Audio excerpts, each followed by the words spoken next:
January 3rd was one of the worst days I've ever had. I couldn't lift my arms because I was so weak. I felt so nauseous and my body was shaking. I literally thought I was gonna die that day. If you don't know the story of Katie Collier, it is remarkable. Katie Collier, state champion, McDonald's All-American, and a highly coveted high school prospect from Covington, Washington. On September 24th, 2011, the 6'3" center took her official visit to the University of Washington, just 30 miles north from her hometown. It was a trip that would change her life forever.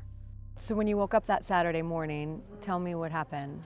I was so embarrassed because there's like blood on my pillow and I was like, oh my goodness, like must have gotten a nosebleed or something. So I rushed to the bathroom and my gums were bleeding. And I was like, I'm so tired, like I'm so nauseous. I was like, I think I have to go home.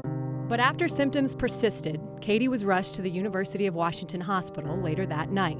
I was just really confused. You have these doctors like tell me all like these medical terms and I'm like, give it to me straight, like what do I have? And my mom being a nurse, she kind of caught on to all the lingo and was bawling. I just couldn't imagine that she had leukemia.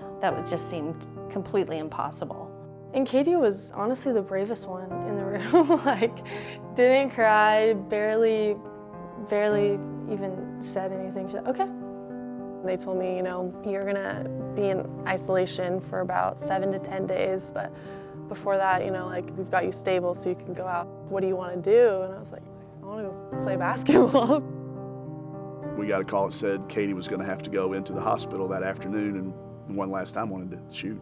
At that point in time, they were like, I don't know if we can do it. NCAA can. I said, I don't care if it's a rule or not. I'm opening the gym to Kim and give the kid a ball she can shoot. If I get in trouble for giving Katie Collier a basketball to shoot 2 hours before she goes in to start leukemia treatment, to come get me.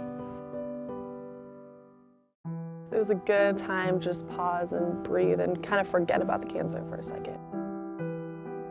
I wanted to go through it for her, but you can't. And I remember saying that to her, I said, Katie, I wish I could do this for you, but I can't. And everybody with cancer has to go through the process. And part of Katie's process was keeping a journal throughout her treatment.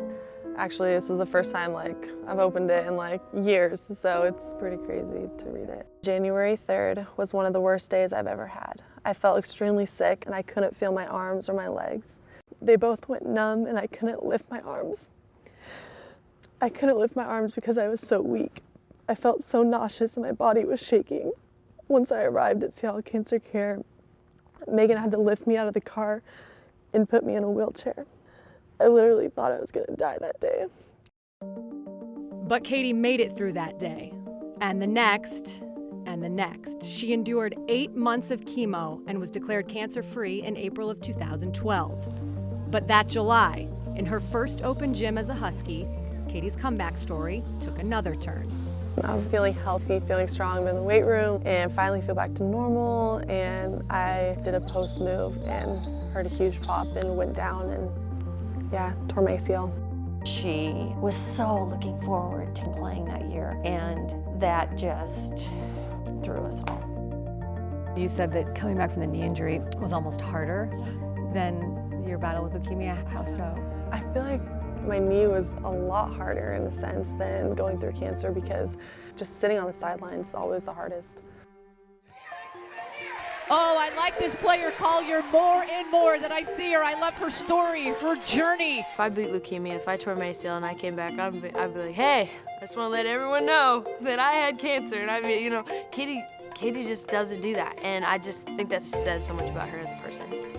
Now 4 years cancer-free, the starting center at UW is relishing every moment and taking every opportunity to help inspire others. People have reached out to me and just been like, you know, you don't know me, but looking away from afar, like I have cancer and what you've done has helped me. And I think if I can help one person, it's worth it. Whatever she decides to do, she's going to continue to be inspirational. We're in the very beginning. She's got so much more to write, and it'll be a book I'll buy.